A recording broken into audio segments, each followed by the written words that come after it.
18টি আসনে প্রতিদ্বন্দ্বিতা করে 18 বারই বিজয়ী হয়েছেন। ভোটের রাজনীতিতে তাই খালেদা জিয়াই বাংলাদেশের সবচেয়ে বড় নাম। হাড্ডাহাড্ডি লড়াইয়ে নয়, তিনি প্রতিবারই জয়ী হয়েছেন প্রতিপক্ষের চেয়ে কয়েকগুণ বেশি ভোট পেয়ে। খালেদা জিয়ার প্রতিদ্বন্দ্বিতা করা প্রতিটি আসনই বিএনপির জন্য দুর্গ হিসেবে প্রতিষ্ঠিত হয়েছে। জিয়াউর রহমানের পর বিরূপ পরিস্থিতিতে দলের হাল ধরেছেন খালেদা জিয়া। এরশাদ বিরোধী আন্দোলন সফল হলে 1991 সালের নির্বাচন দিয়ে তিনি ভোটের লড়াইয়ে নামেন। সে নির্বাচন থেকে শুরু হয় তার ঐতিহাসিক বিজয়ের সূচনা। 1991 সালের সংসদ নির্বাচনে তিনি 5টি আসন থেকে প্রতিদ্বন্দ্বিতা করেন। এগুলো হলো বগুড়া 7, ঢাকা 5, ঢাকা 9, ফেনী 1 ও চট্টগ্রাম 8। 5টি আসনেই খালেদা জিয়া বিজয়ী হন। সেবার তিনি সবচেয়ে বেশি ৮৩,৮৫৪ ভোট পেয়েছিলেন বগুড়ার 7 আসনে। একই আসনে তার নিকটতম প্রতিদ্বন্দ্বী পেয়েছিল মাত্র ২৪,৭৬০ ভোট।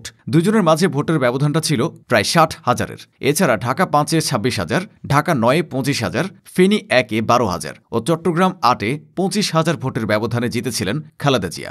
সবগুলো আসনে জেতার পর তিনি সেবার ফেনী 1 আসনে প্রতিনিধিত্ব করার সিদ্ধান্ত নেন এবং বাকি 4টি আসন ছেড়ে দেন। 5 বছর পর 1996 সালের নির্বাচনেও খালেদা জিয়া ধারাবাহিকতা বজায় রাখেন। সেই নির্বাচনে তিনি 5টি আসনে লড়াই করেন। আসনগুলো হল বগুড়া 6, বগুড়া 7, ফেনী 1, লক্ষ্মীপুর 2 ও চট্টগ্রাম 1। প্রথমবারের মতো দ্বিতীয়বারও তিনি সবকটি আসনে জয়লাভ করেন। এর মধ্যে বগুড়া 6-এ তিনি বিপুল পরিমাণ ভোট পান। সে আসনে তার 1,36,০০০ ভোটের বিপরীতে নিকটতম প্রতিদ্বন্দ্বী পেয়েছিল মাত্র ৪৪,০০০ ভোট। এছাড়া বগুড়া 7-এও খালেদা জিয়া লাখের বেশি ভোট পেয়ে বিজয়ী হন। শুধুমাত্র চট্টগ্রাম 1-এ তার হাড্ডাহাড্ডি লড়াই হয়, যেখানে তিনি 4,০০০ ভোটে জয়ী হয়েছিলেন। সবগুলো আসনে জেতার পর আগের মতোই ফেনী 1 আসনটি নিজের জন্য রেখেছিলেন খালেদা জিয়া, বাকিগুলো ছেড়ে দিয়েছিলেন। 2001 সালের জাতীয় নির্বাচনে টানা তৃতীয়বার সাফল্য পান তিনি। সেবার তিনি অতীতের ভোটের সকল রেকর্ড ভেঙে দেন। 2001 সালের নির্বাচনে আগের 5টি আসনের মধ্যে 4টি অপরিবর্তিত থাকলেও চট্টগ্রাম 1-এর পরিবর্তে খুলনা 2-এ প্রতিদ্বন্দ্বিতা করেন খালেদা জিয়া। এবারও তিনি সবকটি আসনে পান নিরঙ্কুশ বিজয়।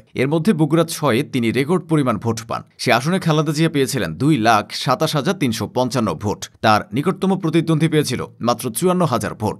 এছাড়া লক্ষ্মীপুর 2, ফেনী 1 ও বগুড়া 7-এও 3 লাখের বেশি ভোট পেয়েছিলেন। শুধু খুলনা 2-এ তিনি 91,819 ভোট পেয়ে বিজয়ী হয়েছিলেন। সেখানেও নিকটতম প্রতিদ্বন্দ্বী থেকে তার ভোটের ব্যবধান ছিল প্রায় 30,000। সবগুলো আসনে জেতার পর সেবার বগুড়া 6 আসনটি নিজের জন্য রাখেন খালেদা জিয়া। 2001 সালের নির্বাচনের পর দেশের রাজনীতির অনেক কিছু বদলে যায়। এর মধ্যে রাজনৈতিক অস্থিরতা ও ১১ সরকার আলোচিত বিষয়। 2008-এর নির্বাচনে আইন পরিবর্তন হয়। আগে সর্বোচ্চ 5টি আসনের প্রতিদ্বন্দ্বিতা করলেও তখন একজন প্রার্থীর সর্বোচ্চ 3টি আসনের প্রতিদ্বন্দ্বিতার বিধান চালু হয়। সেই নির্বাচনে খালেদা জিয়া 3টি আসনে লড়েন। এগুলো হলো বগুড়া 6, বগুড়া 7 ও ফেনী 1। ওই নির্বাচনে বিএনপির ভরাডুবি হলেও অতীতের মতোই খালেদা জিয়া বাজিমাত করেন। তিনি 3টি আসনে জয়লাভ করেন। এর মধ্যে বগুড়া 6 আসনে প্রায় 2 লাখ ভোট পান, যা ছিল তার নিকটতম প্রতিদ্বন্দ্বীর থেকে 2 গুণেরও বেশি। এছাড়া বগুড়া 7 আসনে বেগম জিয়া 2 লাখেরও বেশি ভোট পান। ফেনী 1 আসনে পান 1 লাখের বেশি ভোট। 3টি আসনে জয়ী হওয়ার পর ফেনী 1 আসনটি তিনি নিজের জন্য রাখেন। 2024 সালে ভোট বর্জনের কারণে খালেদা জিয়া ও তার দল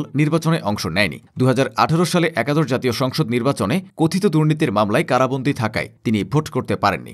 আর 2024-এর দ্বাদশ জাতীয় সংসদ নির্বাচনে অংশ নেয়নি বিএনপি। এভাবে নির্বাচনের মাঠে খালেদা জিয়া একচ্ছত্র আধিপত্য বিস্তার করেছেন বছরের পর বছর।